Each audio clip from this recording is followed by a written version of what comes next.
아멘. 한국 속담에 구간이 명관이다 하는 말이 있습니다. 이 말의 의미는 나중 사람을 겪어보니 먼저 사람이 더 좋았다라는 것을 의미한다는 것이죠. 그런데 여기에는 또 다른 의도가 있습니다. 사람은 항상 과거를 좋게 보는 경향이 있다, 이것을 얘기하는 겁니다. 과거를 회상하면서 과거가 좋았다라고 말을 합니다. 우리 모두는 과거가 좋았다고 얘기를 하지요. 과거에 어렵게 살았습니다. 그러나 지금 돌이켜보게 되면 그 어렵게 살았던 것도 좋았다, 이렇게 말을 합니다. 나쁜 과거를 잊고 좋게 생각하려고 하는 이 의도에서 나온 아름다운 결과물입니다. 그런데 때때로 이것이 부정적으로 사용될 때가 있는데 히브리 청중이 바로 그런 상황입니다. 모세 율법 아래 있을 때 좋았다라고 그들은 말을 합니다. 그리고 나서 모세의 율법 아래로 다시 돌아가려고 하는 시도를 하고 있는 현상입니다. 저자는 이 사실을 언급하면서 지금 청중들에게 경고와 함께 하나님의 은혜를 선포하고 있습니다. 오늘 우리가 읽었던 히브리서 9장 1절에서 10절은 옛 언약의 규정에 대해서 얘기하는데 옛 언약에는 예배 규정과 지상 성소의 성소가 있습니다. 히브리서 기자는 먼저 이 지상 성소의 구조에 대해서 얘기한 후에 나서 6절부터 10절까지 예배 규정을 얘기하면서 영적인 의미를 지금 첨가하고 있습니다. 저자는 먼저 지상의 성소의 구조를 얘기합니다. 지상의 성소는 장막 혹은 이제 성막이라고 부르는데 성막에는 크게는 세 부분으로 나누어집니다. 성막들, 성소, 그리고 지성소입니다. 성막들은 성소와 지성소를 둘러싸고 있는 담장 안을 얘기해 줄 때에 성막들 이렇게 얘기하는데요. 성막들에는 보통 이 번제단과 물두멍이 있습니다. 번제단은 죄를 대신할 희생제물을 태우고 바치는 곳을 얘기하는 겁니다. 번제는 속죄 제물을 이제 온전히 태워서 하나님께 드리는 제사이거든요. 그래서 이 번제물을 태우는 장소가 어디냐? 바로 번제단입니다. 이 번제단 뒤에 물두멍이 있습니다. 제사장들이 제물을 잡거나 태우면은 손과 발이 더러워지고 온 몸에 냄새가 나기 시작을 합니다. 물두멍은 이 제사장들이 성소에 들어가기 전에 씻는 곳을 얘기하고요. 또한 성전 봉사 후에 손과 발을 씻는 곳으로서 노수로 만든 큰 물통을 말할 때에 물두멍 이렇게 얘기합니다. 이 번제단과 물두멍을 지나면은 이제 성소에 들어가게 됩니다. 성소에는 등잔대가 있고 떡상이 있고 이제 분향단이 있게 됩니다. 등잔대는 성전의 왼쪽에 위치되어 있습니다. 이것을 가리켜서 촛대라고 부릅니다. 촛대는 중앙 받침대를 중심으로 해서 좌우에 각각 3개의 겉가지로 구성이 됩니다. 그리고 중앙 받침대와 좌우 겉가지 위에 등잔을 받치게 되는데 그 위에 등잔이 있게 됩니다. 그래서 전체가 7개의 등잔으로 구성이 되지요. 이 등잔에 불을 피워서 성소를 환하게 이제 비추게 되는 겁니다. 왼쪽에 등잔대가 있다고 한다면은 오른쪽에는 떡상과 이제 떡이 있습니다. 떡을 가리켜서 진설병 이렇게 부르는데 이 떡상을 가리켜서 진설병상이라고도 부르게 됩니다. 떡상 위에 12덩어리의 떡을 2줄로 각각 6덩어리씩 진열하게 되어 있는데 이 떡은 떡을 부풀게 하는 누룩, 다시 말해서 오늘날은 이스트라고 얘기하죠. 이스트를 절대로 넣어서는 안 되는 것이 특징입니다. 그리고 이제 중앙에 뭐가 있냐 하면은 분향단이 있습니다. 성소와 지성소를 막고 있는 휘장 앞부분에 분향단이 있는데 이곳에서 제사장들은 1년 내내 매일 아침과 저녁에 향을 피우게 되어 있습니다. 그런데 우리가 읽었던 히브리서 9장 4절에 의하게 되면은 이 분향단이 지성소에 있다라고 언급이 되어 있어요.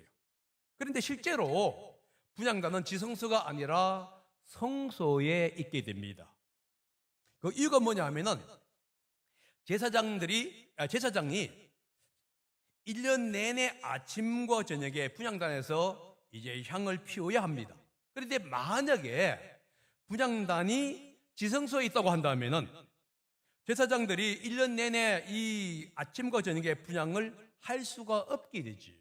왜냐하면은 지성소에는 대제사장이 1년에 한 번만 들어가는 곳이지 않습니까? 그러니까 사실 성소 안에 있는데 우리 히브리서에서는 지성소에 있다 이렇게 언급하고 있어요.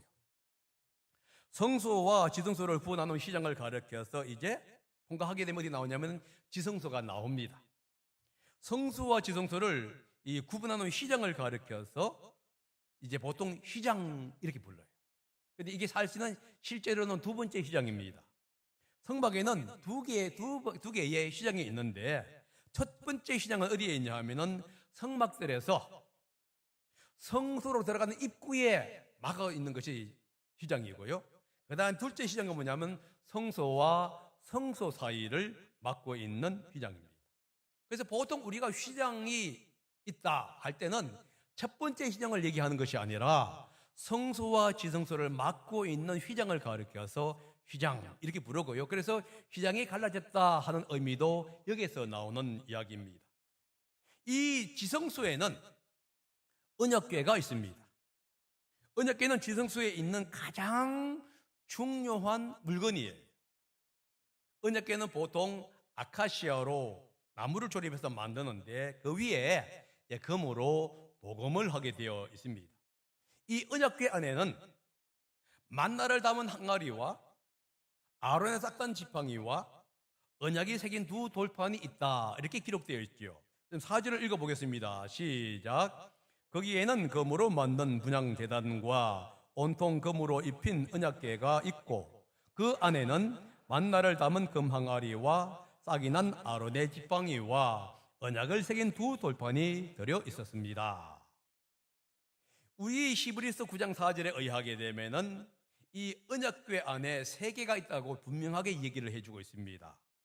만나는 하나님께서 이스라엘 백성들을 광야 40년 동안에 먹여주신 그 빵을 얘기합니다. 그래서 만나를 담은 항아리는 뭘 얘기하자 하면은 하나님께서 자기 백성들을 보호하고 책임져 주신다고 하는 정표이라는 거예요. 이것은 우리에게 어떤 의미가 있나 하면은 하나님께서 우리를 기억하시고 우리의 모든 삶을 지켜주시고 보호해 주신다고 하는 의미가 들어갑니다. 다음에 아론의 싹이 난 지팡이인데 아론의 제사장직을 보증하기 위해서 주어진 것이에요. 레위 족속 중 고라가 아론의 대제사장에 대하여 도전을 했을 때에 하나님은 이 아론의 지팡이에만 싹이 나게 합니다. 이렇게 함으로써 하나님께서 아론에게 제사장 직분을 주었다고 하는 것을 모든 사람에게 보여주고 있는 증표예요. 이 증표는 결국은 아론의 싹난 지팡이를 지금 지성소에 배치하도록 만들었던 것입니다. 이것은 뭐냐? 하나님이 질서를 지금 중요하게 여긴다 하는 의미가 들어가지요. 다음에 언약이 새긴 두 돌판이 있습니다. 모세가 하나님의 산 시내산에서 하나님과 40일간을 지금 대면하게 됩니다.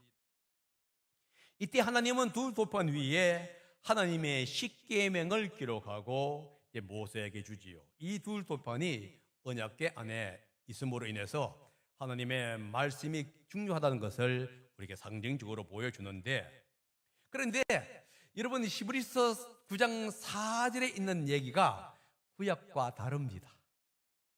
언약궤 안에는 언약의 두 돌판만 있어요. 아론의 쌍난 지팡이와 만나를 담은 항아리는 언약궤 안에 있는 것이 아니라 언약궤 앞에 있어요. 자, 그것을 성경을 통해서 성경을 보겠습니다. 여러분, 출애굽기 16장 34절이에요. 자, 읽어봅니다. 시작. 그래서 아론은 주님께서 모세에게 명한 대로 그것을 정갑판 앞에 두고서 널 거기에 있게 하였다. 지금 출애굽기 16장 34절은 만나의 항아리를 얘기합니다. 그런데 만나의 항아리가 언약궤 안에 있다고 얘기했습니까? 앞에 있다고 얘기했어요? 앞에, 그러죠? 그 다음에 민수기 17장 10절입니다. 다 같이 읽어봅니다. 시작. 주님께서 모세에게 말씀하셨다. 아론의 지팡이는 언약궤 앞으로 도로 가져다 놓아 반역하는 사람들에게 표적이 되도록 잘 간직하여라. 너는 다시는 그들이 나를 거역하여 원망하지 못하도록 하여라. 그래야만 그들이 죽지 아니할 것이다 하면서 이 아론의 쌍난 지팡이가 언약궤 안에 있는 것이 아니라 앞에 있다, 이렇게 기록합니다. 결국은 이 만나의 금 항아리, 아론의 싹시 난 지팡이는 언약궤 안에 있는 것이 아니라 언약궤 앞에 있는 거예요. 아마 시간이 지남에 따라서 지성소에 있던 이 앞에 있던 이 언약궤 이 두 가지가 언약궤 안에 자리했을 가능성은 있어요. 그런데 분명한 것은 뭐냐 하면은 구약 성경은 언약궤 안에 이 두 돌판만 있다고 얘기하고 있지, 언약궤 안에 세 가지가 있다고 말을 하지는 않습니다. 단지 히브리서 저자가 언약궤 안에 이 세 가지가 있다고 말을 하는 거예요. 그러다 보니까 히브리서 때문에 오늘날 많은 사람들이 언약궤 안에 세 가지가 있다고 생각을 하고 가르치게 되었을 가능성이 더 많다는 거예요. 이해가시죠? 이해 안 되더라도 하나님의 말씀이니까 그렇게 받아야 합니다. 그런데 중요한 것은 뭐냐 하면은 언약궤의 덮개입니다. 5절에 이렇게 얘기합니다. 그 언약궤 위에는 영광에 빛나는 그룹들이 있어서 속죄판을 그 날개로 내리덮고 있었습니다 라고 기록하고 있습니다. 언약궤에서 가장 중요한 것은 언약궤 안에 있는 것이 무엇이 있냐가 중요한 게 아니라 언약궤를 덮고 있는 덮개예요. 이 덮개를 가르쳐서 뭐라 부르냐 하면은 속죄소 이렇게 부릅니다. 우리 세번역에는 뭐라 부르지요? 속죄판 이렇게 나온 거예요. 그리고 이것을 뭐라고 부르냐면은 시언소 이렇게 부릅니다. 그러면 왜 이 언약궤 덮개를 속죄소, 시온소로 불렀냐 하는 거예요. 속죄소라고 부른 이유가 뭐냐 하면은 대제사장이 1년에 한 번 속죄일에 이 속죄의 피를 덮개 위에 뿌리기 때문에 속죄소 이렇게 부른 거예요. 반면에 시온소란 게 뭐냐 하면은 하나님이 그곳에서 자기 백성들에게 은혜를 베풀어 준다 하는 뜻입니다. 그래서 시온소라는 것은 어떤 뜻이냐면 은혜를 베풀어 주는 자리라는 뜻이에요. 그래서 덮개를 가르쳐서 뭐라 부른다고요? 속죄의 장소, 은혜의 장소라고는 의미해서 속죄소 혹은 속죄판 그리고 시온소라고 부릅니다. 결국은 속죄가 있는 곳에 은혜가 있는 거예요. 죄사함의 능력이 있는 곳에 하나님의 은혜가 넘치는 것입니다. 그래서 우리가 십자가가 왜 은혜의 장소고 속죄의 장소냐 하면 그곳에 속죄가 있는 반면에 하나님의 은혜가 있는 것이에요. 그래서 우리는 날마다 이 십자가를 바라보면서 우리의 삶과 우리의 신앙을 점검해 볼 필요가 있는 것이다 하는 것입니다. 이 덮개에는 영광에 빛나는 두 그룹이 있는데 이 두 그룹을 가리켜서 케루빔이라고 부릅니다. 그런데 이 두 그룹이요, 케루빔이 서로 마주보면서 덮개를 감싸고 있어요. 이 이들은 뭐 하는 거냐 하면은 하나님을 수호하는 아마 수호 천사 혹은 어떤 초자연적인 존재인 것 같아요. 그런데 성경은 케루빔의 정체에 대해서 언급한 적이 없어요. 그냥 케루빔이 있다 이렇게만 얘기하고 있어요. 그리고 이 존재가 초자연적이고 하나님의 지근거리에서 가장 가까운 곳에서 존재한다 이렇게만 얘기하고 있지, 케루빔이 실제로 어떤 존재인지에 대해서는 언급을 안 합니다. 그래서 많은 학자들과 목사님들은 이렇게 생각하냐면 왕에게 왕을 보호하는 특별 무사가 있는 것처럼 하나님을 수호하고 하는 어떤 초자연 존재가 하나님의 지근거리에서 있는 존재, 그를 가리켜서 케루빔이라 하는 것이 아니겠는가, 이렇게 우리는 이제 생각을 하게 된 것입니다. 그런데 히브리서 저자는 성막에 대해서 자세히 설명하는 것이 목적이 아니었어요. 그래서 이렇게 얘기하죠. 지금은 이것들을 자세히 말할 때가 아닙니다, 이렇게 얘기하는 거예요. 이 말의 의미가 뭐냐 하면은 성막의 구조에 대해서 자세히 언급하지 않았다 이 얘기입니다. 그냥 있다 이렇게 얘기하고 있지, 이 성막에 여러 가지 물건들이 어떤 의미인지 그리고 무엇을 상징하는지 의도하는지를 자세하게 설명하지 않아요.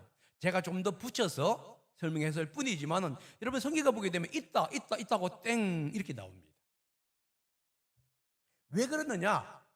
성막의 저자의 의미는 성막이 예수 그리스도의 그림자에 지나지 않는다는 것을 지금 강조하기 위해서입니다. 그러니까 자세하게 설명한 것이 아니라 이것들이 다 예수 그리스도의 그림자이기 때문에, 하늘 성막의 그림자이기 때문에 결국은 사라지는 의미 속에서 자세하게 설명하지를 않는 거예요.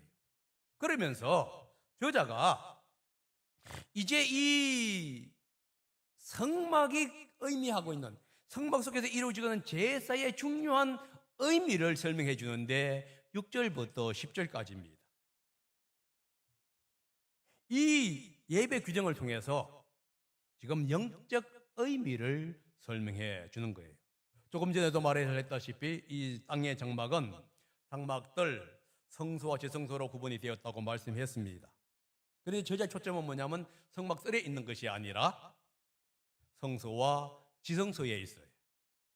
그리고 이 지성소와 성소를 대조하면서 지금 영적인 의미를 도출해 내고 있는 겁니다.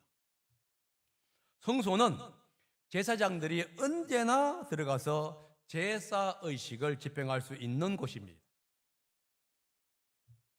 그래서 성소는 제사장들이 정기적으로 들어가서 예배에 다양한 업무를 합니다. 성소계 안에 있는 왼쪽에 뭐가 있다 그랬습니까? 촛대가 있다 그랬습니다. 그 촛대에 수시로 들어와서 이제 기름을 확인하고 채워줬습니다. 그래서 밤낮으로 등불을 비추도록 만들어주지요. 오른쪽에 있는 지설병은 매 안식일마다 떡을 교체합니다. 왜냐하면 거기는 매일 한 게 아니라 매 안식일마다 바꾸게 되어 있기 때문에 그렇습니다. 휘장 앞에 있는 부장단은 매일 2번 향을 피워야 합니다. 아침 저녁으로. 그러다 보니까 제사장들이 수시로 성소 안을 들어오게 되겠지요. 여러분, 여기서 촛대와 부장단의 차이점에 대해서 한번 간단하게 얘기합니다. 촛대는 뭐냐? 항상 불을 밝히는 장소예요. 그래서 아침부터 시작해서 저녁까지 24시간 불이 밝혀져야 하는 게 뭐냐면 촛대의 역할이라면은, 분향단은 아침과 저녁에 향을 피우는 겁니다. 그러니까 불을 피우는 게 아니라 향을 피우는 것을 가리켜서 분향단 이렇게 얘기합니다. 성소는 제사장들이 날마다 들어갈 수 있고 정기적으로 들어갈 수 있고 수시로 들어갈 수 있는 장소라면, 지성소는 대제사장만이 들어갈 수 있고 제사장은 들어갈 수가 없어요. 대제사장도 1년에 한 번만 들어갑니다. 근데 사실 여러분, 대제사장이 한 번만 들어가는 것이 아닙니다. 최소한 2번 들어가요. 자, 그걸 여러분 레위기서 16장에 보면 이런 내용이 나옵니다. 대제사장은 자신의 죄를 속하기 위해서 수소의 피를 가지고 지성소로 들어갑니다.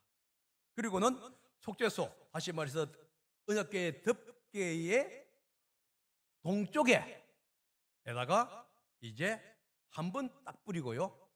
속죄소 앞에 이제 피를 7번 딱딱 뿌립니다. 그리고 밖으로 나와요. 그 다음에 이스라엘 백성들의 죄를 위해서 수소가 아니라 숫염소의 피를 가지고 이제 지성소로 들어갑니다. 그리고 같은 방법으로 법궤 덮개 위에 동쪽에 한번 뿌리고 그다음에 앞쪽에 7분을 똑같이 뿌리고 돌아옵니다. 그렇다고 한다면은 같은 날 지성소에 2번 들어갔다고 하는 것을 알 수가 있겠지요. 그런데 2번 들어갔다 할지라도 이것을 하루에 모든 일 하루만 들어가는 거예요. 그래서 아마 성경에서 한 번 들어갔다 이런 의미로 얘기를 했던 것 같습니다. 여러분, 제사장들은 수시로 성소에 들어갑니다. 반면에 대제사장은 1년에 한 번만 지성소에 들어갑니다. 이것은 뭘 얘기하고 있느냐? 레위 계통의 제사장직이 여전히 불완전했다 라는 것을 알 수 있는 거예요. 구약 성도들은 대제사장을 통해서만 1년에 한 번 하나님 앞으로 나아갈 수가 있었던 것이에요. 반면에 우리 예수님이 십자가의 보혈로 우리를 순간순간 주님 앞으로 나아갈 수 있게 해주셨습니다. 우리가 원하는 순간, 그게 언제 어디서든지 주님 앞으로 갈 수 있는데, 직장에서 일을 하면서도 주님께 나아갈 수 있고, 집에서 쉬는 시간에 음식을 만들 때에도 주님께 나아갈 수 있습니다. 이것이 바로 놀라운 축복이고 영적인 의미인 거예요. 지금 저자가 바로 이 사실을 강조합니다. 또 다른 강조가 어디에 있냐 하면은 대제사장이 1년에 한 번 들어갈 때에 반드시 피의 제사를 통해서만 들어갈 수 있다 하는 거예요. 먼저 자신의 죄를 위해서 수소의 피를 가지고 들어가야 합니다. 그리고 나서 백성의 죄를 위해서 숫염소의 피를 가지고 들어갑니다. 그런데 피가 없으면은 대제사장이라 할지라도 들어갈 수가 없어요. 여기서 강조되는 게 뭐죠? 피의 제사예요. 백성은 자신은 물건이거니와 백성의 죄를 위해서 반드시 피를 가지고 들어가야 하는데, 히브리서는 여기에 이 저자의 의도를 살짝 가미시킵니다. 뭐라고 하냐면 백성이 모르고 지은 죄를 사하기 위하여 이렇게 얘기해 주고 있어요. 다시 말해서 백성들이 의도한 죄가 아니라 모르고 짓는 죄를 위해서 속죄의 피를 가지고 간다 하면서 살짝 첨가시킨 거예요. 그런데 레위기에 보게 되면은 그게 아니라 대속죄일 날 모든 죄를 다 소해집니다. 그러니까 여러분, 이 백성이 모르고 지은 죄는 5가지 죄 사이에서 적용되는 얘기예요. 번제, 화목제, 소제, 속건제, 속죄제일 때만 요 용어가 들어가는데, 지금 저자가 어떤 의도를 가지고 이 5가지 죄 사이에 들어가고 있는 이 용어를 대속죄일 날 한 번 들어가는 용어 속에서 살짝 가미시켰습니다. 그 이유가 뭐냐? 예수님의 죽음을 강조하기 위해서입니다.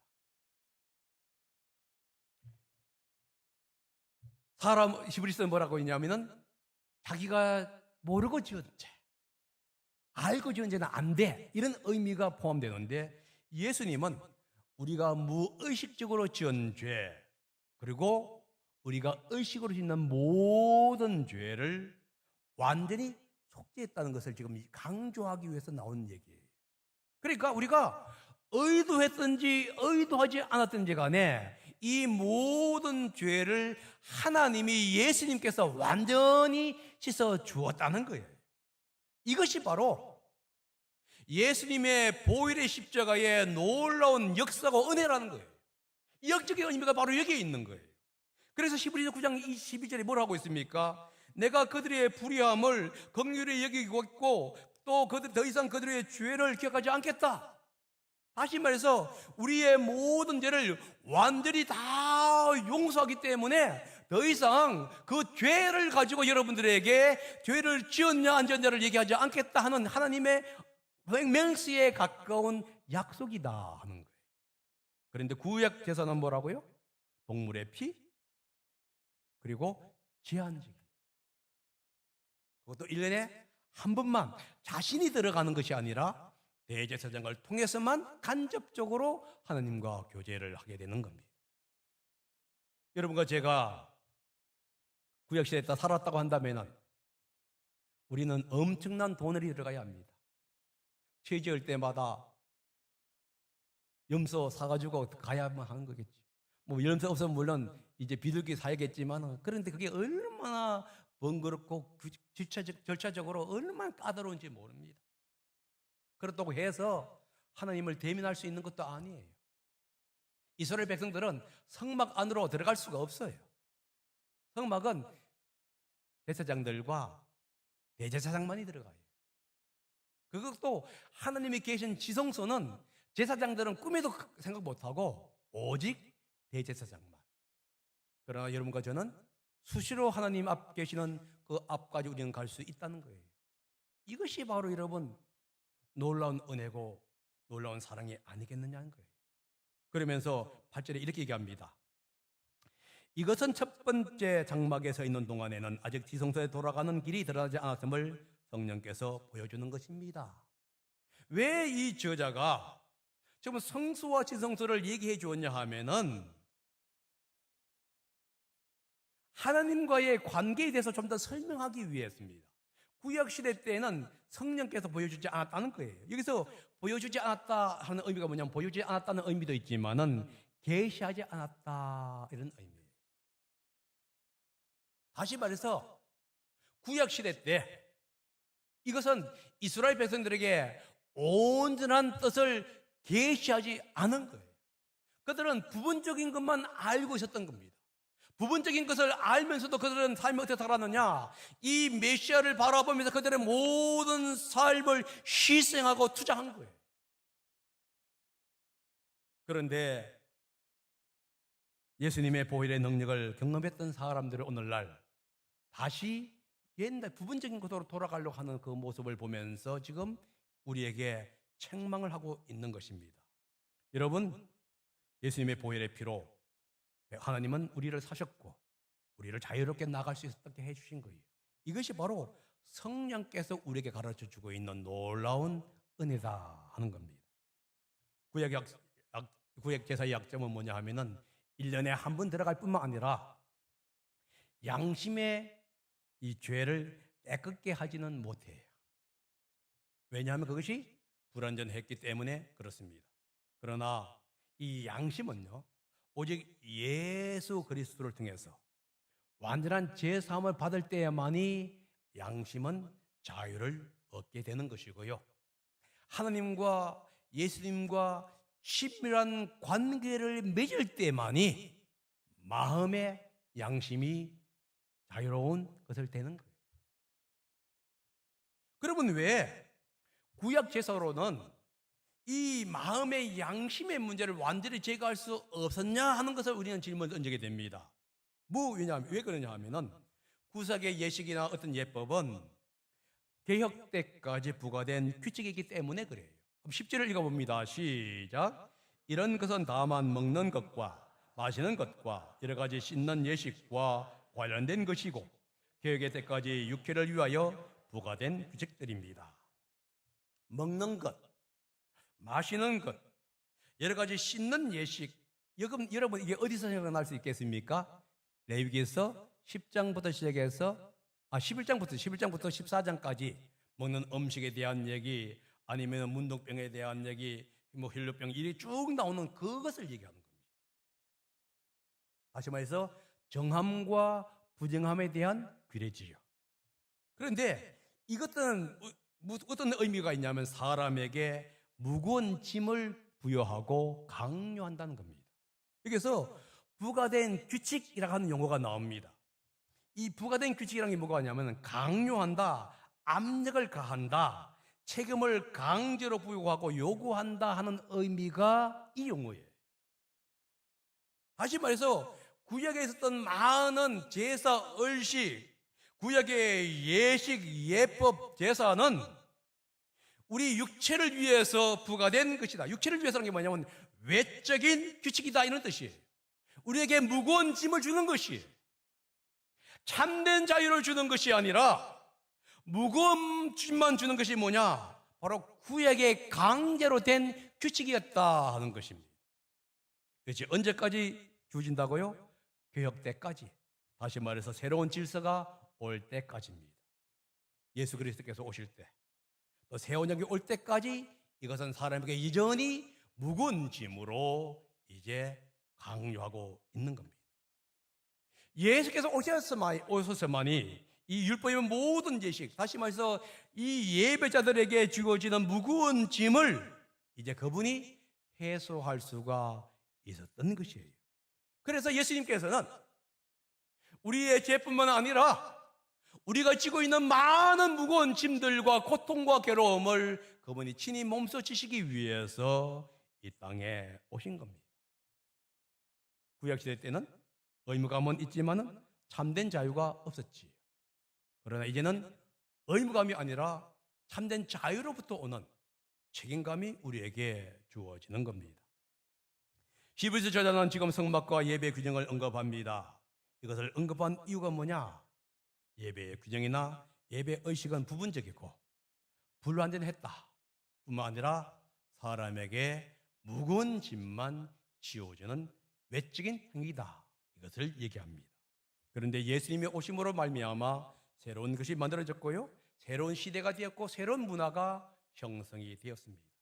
그래서 히브리서는 청중들에게 뭐라고 했느냐? 이 옛 문화에서 벗어나라고 얘기합니다. 그런데 히브리서 청중들은 옛 규정이 좋았고 옛 문화가 좋았다고 얘기합니다. 그래서 돌아가자고 하는 거예요. 이것이 우리의 모습입니다. 이스라엘 백성들이 이집트의 노예 생활에서 나온 후에 조금 생활이 어렵고 힘들고 고통스러우니까 이집트로 돌아가자 하는 것과 똑같은 현상이지. 여러분, 새로운 문화, 새로운 시대에 자신을 맞추려고 노력하고 나아가야 하는데 옛날을 회상하면서 그때가 좋았다고 그때로 돌아가자고 얘기하는 것, 이게 바로 뭐냐? 새로운 시대를 도전하기보다는 과거에 묻혀 살고자 하는 그런 인간의 마음에서 나온 겁니다. 과거를 돌아봐야 합니다. 왜 돌아봐야 하느냐?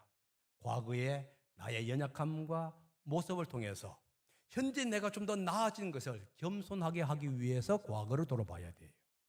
그렇지, 과거를 왜 보았느냐? 과거가 좋았기 때문에 보라고 하는 것이 아니에요.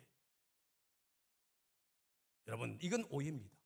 과거를 돌아봐야 이유는 뭐냐? 과거의 나의 연약함, 나의 삶이 앞으로 올 것을 바라보면서 그때도 참 어려웠지만 살았는데 지금 내가 풍부한데 오히려 겸손한 마음을 가지기 위해서 돌아봐야 하는 것이고요. 여러분, 우리는 앞으로 바라보고 나가야 합니다. 그래서 바울이 뭐라고 있습니까? 나는 일어서서 계속 다름질을 친다, 이렇게 얘기하고 있는 거예요. 사랑하는 여러분, 바울처럼 우리는 앞으로 달려가는 신앙인이 되어야 합니다. 어떠한 어려움과 역경이 온다 할지라도 새로운 문화와 새로운 환경 속에서 그것을 이겨내면서 주님께서 우리에게 주신 그 자유함과 은혜 속에서 주님과 좀 더 밀접한 교제를 하기 위해서 우리는 전진해 나아가야 하는 겁니다. 바로 그런 제가 되고 우리 성도님들이 되시기를 예수님의 이름으로 부탁드립니다. 기도하겠습니다. 사랑의 아버지 하나님,